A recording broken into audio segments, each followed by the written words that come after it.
The folks that we work with and help support are great people. They're just good people every day trying to get out there and support their sites, their customers, which are their locations. Hey guys, welcome back to the beLine. I'm here today with Steve Vollrath from the Addilan Group. Excited to have him and kind of learn a little bit more about the Addilan Group and what you guys are doing. And obviously marketing, data, things like that is so important. So I guess before we get into all that, tell me a little bit about yourself and what you guys have going on at Addilan Group. Yeah, Brandon, thank you so much. Appreciate the opportunity to come in today and speak with you.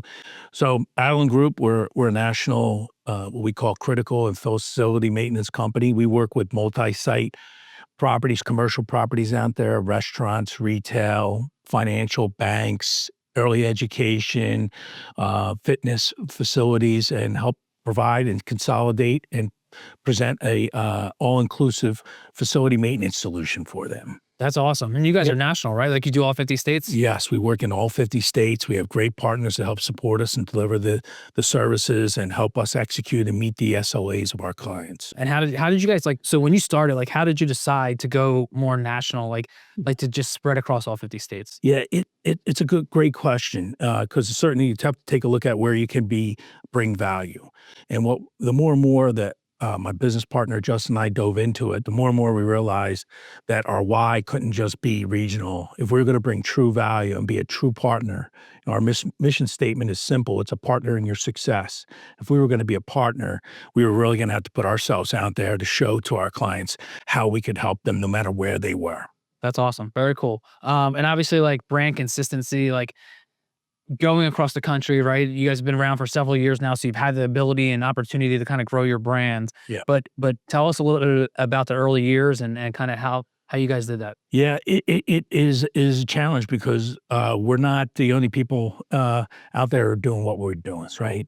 So when we launched the company, we really had to kind of think about what was our why, what was going to make us different than the others, and then just all we knew was a couple people to give us a chance because the folks that we work with and help support are great people. They're just good people every day trying to get out there and support their sites, their customers, which are their locations. So what we realized, what our why was that we needed to be the best communication company out there, right? My little funny phrase that I like to say is that we're a communication company that does facility maintenance services.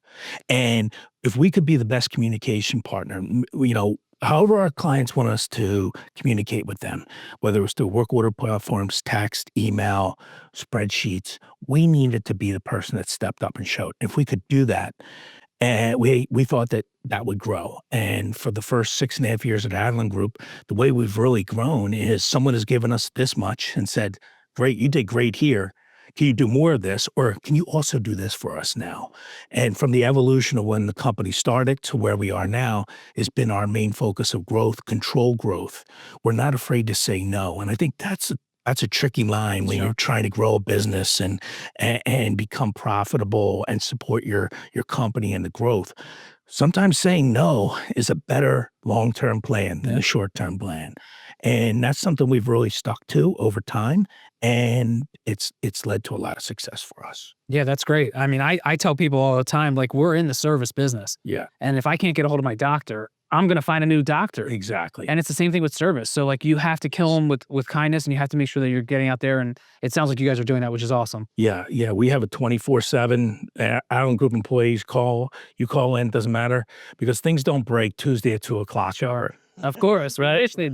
We serve, right? And so we have to be there, and whether it's a holiday, a weekend, a night, or Tuesday at 2:00, we've got to be there, and that customer's got to feel like they're getting the same support no matter what the time is or what the situation is. No, that's awesome. Now let's talk, bring it back from a marketing standpoint. Communication is so important. You guys obviously are doing well with it because the level of success and growth you guys have had has been tremendous. How does that come back from a marketing standpoint? How do you tie that back there? Yeah. Is it emails? Is it, I know you guys do a lot of events. What does that look like? Yeah. I think in the early years, and as you know, when you start a business, you have this mindset of I love to do this. I have a passion to do this, but so many other things get in the way. HR, this or that or blah, blah, blah. And next thing you know, that other house in the closet. Exactly. Right. Someone's got to go get supplies. And the part that makes it interesting was that we knew from the beginning that we needed help in the marketing area to be able to get the word, to build the brand, right? We needed something else going on for us, acting in our background that's helping us grow the business. Sure. And to be there, whether it's a website, I'm big on websites needing to be active and I always, cringe when I go on a website and it says, "Oh, this year we're gonna be at these events, 2021." And here, that's 5 years ago or whatever it may be, or, "Here's our blog," and it was 6 years ago since the last blog was posted. So I think understanding that we needed to build a brand gradually with consistency, right? And we're a B2B business, so LinkedIn is our main social media tool. How do we take advantage of all these items out there to help spread the word about who we are? And then as we continue to grow, kind of continue to share that. And our partnership with B Marketing is hit a home run for us from that standpoint, that we've built a program that we continue to look at as our business grows and your capabilities change, how we morph that program to benefit both organizations. Yeah, that's awesome for sure. And it's been a lot of fun working with you guys for sure. And you talk about like looking back at 2021, right? And now looking where you are today, as far as some of those things that you've done to really grow, like there's something to be said about sticking with consistency, right? Like, and when you and I talked about that a couple days ago, like consistency on whatever you're going to do, make sure it's consistent and you give it time. Where did you get that mindset from? Like, where did that come from for you? Um, yeah, I don't know. I think it just, one of the things I always look back is I've had several jobs, opportunities throughout my life, and I feel like I've pulled something from each one of them.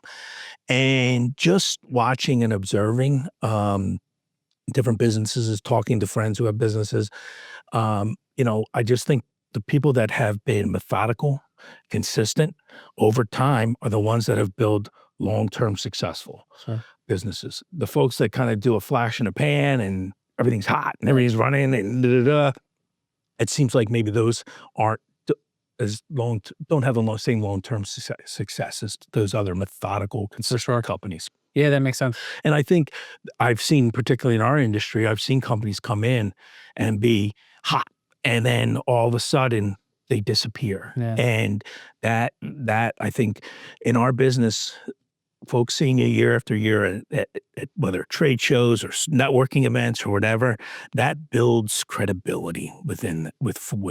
For sure. And people want to do business with people they know, like, and trust. Yes. And it's so interesting because it's back to the basics so much, but so many people overlook the basics. And if you're brilliant at those basics, which is a huge saying that I say all the time, Yeah. then you'll be successful. Yeah. And that's a big part of what we're doing is we haven't reinvented any wheels here. We do believe the way we deliver service and the way we give customer support is our secret sauce, so to speak. We're not, any of the services we're executing we're not doing it different than anybody maybe else out there, but it's just that way we support our client, that commitment to communication. I mean, you could walk into our office right now and you say, "What's the one word?" And everybody like, "Communication." That's awesome type of thing. They get it. And when we go to events, networking or trade shows, and we have clients that come up and unprompted say, "You guys are the best at communication we've ever dealt with. We appreciate that." That just drives home, like, what we're doing is the right thing. Stay the course. Obviously, we've got all these different things that continue to come in, from social media to what is AI and how does that help or hurt, or, and kind of continue to try and stay with our clients. All of our clients have to report to someone, and the information that they need, we got to make sure we're putting it in order so they can take that information and share it with their management team as well. Yeah. So talk about a little bit about data, and then we'll kind of get into AI. And I'm a huge entrepreneur fan. So like, and you've kind of been along the journey, but Yeah. talk to me about data. How are you tracking data? Not specifically, but like from an overall company standpoint, like what are key areas you look for whether it's the team or your marketing or things like that? Yeah. So when we launched the company, one of the things we knew we needed to have a partner for a platform that recorded and managed every single work order, every single asset that we worked on from the clients from day one. So we implemented a system. And that's from the beginning. That's from the beginning. Every single work order is going through that system. We still have it to the day. From the first work order we ever did which was a hood cleaning for a Panera Bread in New York. Nice. And So from that perspective, all that data's there. And that was a heavy investment early on, but you knew it was needed. Yes. Yes. That was just like the marketing piece. Sure. There were certain things that were non-negotiable that when we were starting up, we knew we needed money to be able to fund and have, because if you don't have certain things, in that way, you're going to be behind the eight ball, and you're just not going to be able to get ahead of yourself. Sure. So these are important things, and we found a great partner, and they have been with us since day one and continue to be there to help support us. And so with that data, right? So you have all this data, right? Everybody has data, but what do you do with it, right? And how do you do with it? So we have some clients that also have their own platforms that we've got to be able to put data into. So we've gotten proactive with it. We push data out, data that we have for all of our clients every week, whether it's a Friday or Monday or Tuesday, whatever it is. Even though they have their own data, it still gives them a chance to take a look at what we're seeing on our end versus what maybe they're seeing in their own systems. And, we have gone through a phase, and I think we're coming back now, where clients were more worried about KPIs and SLAs, whereas just did the job get done, Sure. right? And Don't over sophisticate it. yeah, and because that's what was being driven down on top of them. It didn't really matter if, a new fixture got put in place. How quickly were you there? How long were you there? And did you use the IVR system to check in and out? Do we want to talk about if we put the right fixture in, the wrong fixture? This is what it was all about for a while. And you're like, um, this is difficult because, a lot of the work that we do is we live in the world of failure, right? And we've got to help resolve an issue or problem, whether it's emergency or something that can wait. So there's definitely a turn there, and I think it's coming back where there's now a medium between how important the data is, because you can't be the low guy on the data, and you got to be able to make sure you're cranking out the work, right? Yeah. In our business, they love to say, "Well, I haven't heard anything about you. No news is good news." Really, they're not hearing from their clients, the sites, that Addilan Group wasn't down here. They were rude. I didn't know they were coming. Whatever it may be. So the data, and what you're seeing now is that data, especially with AI sets out there, they're now taking that and doing better forecasting with it. From that forecasting, they're now able to create more constructive and to budgets for what needs to be done. Right now, I have AI data on hot water heaters. Hey, you know what?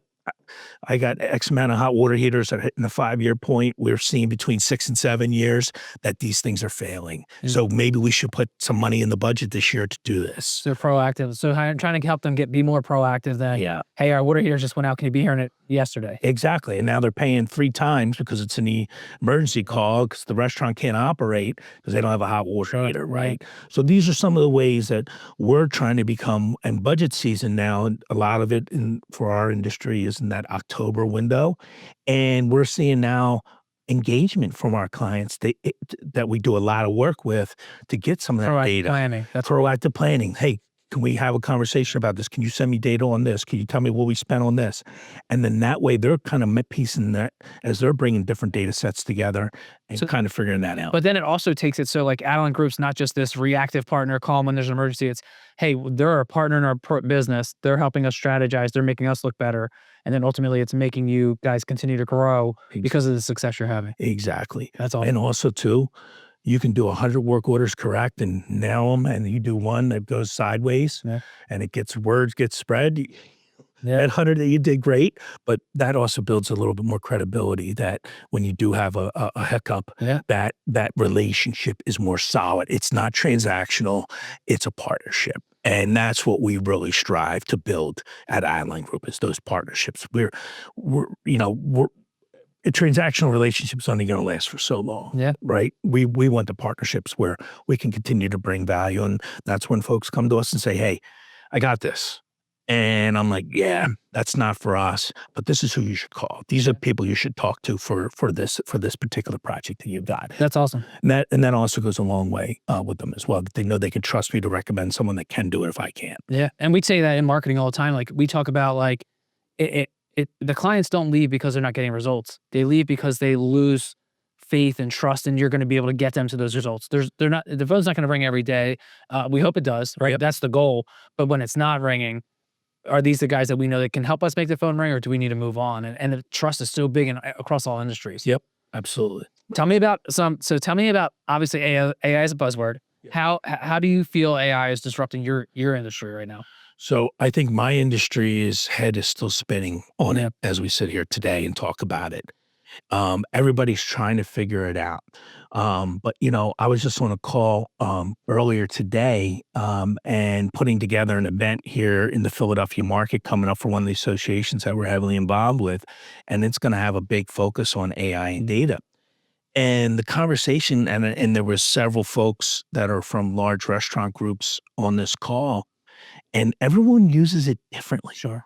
Right? Like one person brought up the idea how they help it decipher um, serial numbers off of equipment. Oh, And then they can use that AI to kind of track the history of what the asset is, because maybe they can't see it, but the AI helps them see it. And you're just hearing all these things about different ways you never think of. But I think the bigger part where everyone's trying to figure it out towards, particularly in the restaurant and the retail industry, is the end of the day, the customer service, right? Most of these folks are always about how does it affect the customer's experience, no matter what it is in the world that we live in. So I think a lot of it's going to be continue to be pushed onto our folks that we're working with on a daily basis, because it's going to be driven by the C-suite on what they're looking to do from that experience. So do you think it's going to be like a tool in the toolbox, or is it going to is it going to change the toolbox? I think some of the innovators out there, it's going to change the toolbox because even speaking, what a facility manager who's a person we deal with on a day-to-day basis, they used to carry a toolbox and they used to go into the locations and they used to turn wrenches. And now that facility manager may have never turned a wrench before in this generation. They might be somebody that sits at the computer and now they can Google a video or YouTube a video on how to fix this or do this and use that data. So I definitely think it's going to change. And I've known some clients that we work with that are they're working hard to do things and present them to the C-suite of what they think how they can change the game using AI for their programs. It's interesting, and it's changing daily, right? There's so much going on, and there's all these different LLMs from ChatGPT to Claude to Perplexity to Copilot to Gronk. Like, which one do you use? Which one's better for which? And I feel like everyone's still learning it. It reminds me when I started marketing back in 2010. There was thousands of social media channels. There was a sports one, there was a basketball one, there was a soccer one, and then they all kind of rolled up to the ones that we know today as household names. And I feel like we're still in that discovery from an AI standpoint, so it's interesting to see which ones are going to come up. I mean, as we sit here today, Soar 2 decided that they're going to cancel yesterday, but if you said a month ago Soar is not going to be here, everyone would have looked at you funny. So it's crazy at the speed that it's going and how it's going to affect every industry, but I think I personally am in the mindset that it's going to be a tool in the toolbox that, like, hey, it's going to help me fix my email. It's going to make me smarter with data. It's going to help with overarching area marketing reports. But it's not necessarily. You still need that human driving that ship, doing the toggles. 100%. And I agree. And we work with clients in some of these conversations we've been having. They're only allowed to use Copilot. Sure. Right? They're not allowed to use the other ones. And I think that's companies still trying to find their way of being concerned of is there too much of our information getting out? Yeah. I was just talking to a pharmaceutical company down the street. They have their own. They're not even allowed to do any outside stuff. So it's really an interesting dynamic and time that we're in. Yeah. I mean, I'm sure some large, Fortune 500 retailer does not want their financials all of a sudden out there because somebody popped them into, an AI tool. Or these large restaurant groups like ones you work with. Here's our recipe card. Yes. Exactly. Sure, they don't want the recipe card out there. Exactly. So I think there's still a lot of feeling out. It's like you said, things are changing so quickly. Here today, gone tomorrow. Sure. And all of a sudden there's a new thing today that pops up from that standpoint. So I think everyone is going to continue to feel their way through it. I think you are starting to see it be real and be something that you can, that can benefit you. But at the same time, it's still maybe you do this today and then tomorrow it's something else, and I've been really trying to wrap my hands around it and how it can help our business. And I would say back about 6 months ago, someone said something to me and it made so much sense because you're looking at it like this, right? And, um, find something that is a repetitive task and start there.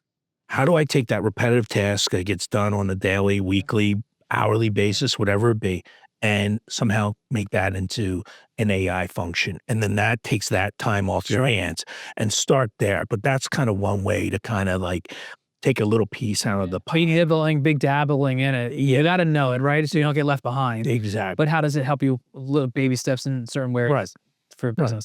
And what makes one better than the other, Sure. and what this one's doing today, the other one could be doing tomorrow. It's just like, it's a lot. That's cool. Yeah. Entrepreneurship. Yeah. Right? You've been in it for how many years now? 7? Yes, You love it? I do. What do you recommend to someone else that's starting a business and an entrepreneur? If you have a passion for it, believe in it and go for it. It's a lot easier said than done as I sit here now than I would have 7 years ago. There's that famous Tony Robbins quote where he says, "Burn the boats." Yeah. Burn the boats. And I've been fortunate in some prior opportunities to kind of be a leader and kind of have like that entrepreneurial mindset in trying to help grow or develop. And you know, 20 years ago, if you told me this is what I'd be doing, I would have been like, what am I doing? Right. But, as I said before, you take little things along the way. I've got some nieces and nephews that are recently just got out of college. And all through college, I told them, you know what? Ask questions. Go to the people. This person in the world you live in may be big, but they sat where you sat one day. They had the same questions you had. Sure. Go to them. Pick their brains. Pick their minds. Yeah. Day you graduate, you become competition to them. They're not going to talk Yeah. to you anymore. The new young blood is coming in, right? Yeah. But you got to go out there and you just got to try and gain information and learn things. And we have folks that work in our account manager position and came to us and they had real aspirations of being a salesperson. And I said, well, to some extent, every day you're hitting the phones, you're working with partners, you're trying to get them to work with us. Yep. And that's somewhat of a sales call that you're making there to assure them that it's a good idea to work with. For sure. So take that energy that you have. And while it may not be exactly what you want to do today, take it there. And I just think that, we talked about it earlier, believe in yourself, stay consistent, and just be methodical for what you're going through. The fun word out there that everyone likes to use is discipline, right? You got to be disciplined. Yeah. But to me, the bigger word is consistency. And if you continue to believe and do what you need to do, you got to be mobile. Yeah. Nobody's ever gotten anywhere on the straight line exactly the way they thought they were going to get there, us included. Absolutely. Right? But if you want to burn the boats a lot. yeah, kind of keep taking that path of like, where do you got to go? What do you got to do? And I have teenagers, and I try to talk to them about this all the time. And I share the good and the bad and the ugly days that I have because it is relatable. Sure. Right? It is tough out there. Every day isn't the greatest day. Yeah. But you get up the next day and you hope today you're the hammer and not the nail, right? I tell people my favorite saying this year in 2026 is don't let the day win. Yeah. That's a good way to go. Day win. Right? And it's tough to say and it's cliche to say, but literally you control your effort and your attitude every day. Yeah. Right? That's what I believe in. There's two things I can control from the moment I wake up, my attitude and my effort. And if I do my best of those two every day, and some days are better than others, I'm going to go to bed well that night. And I'm going to wake up the next day. I'm going to do it again the next day. Absolutely. And I think that's what keeps it going.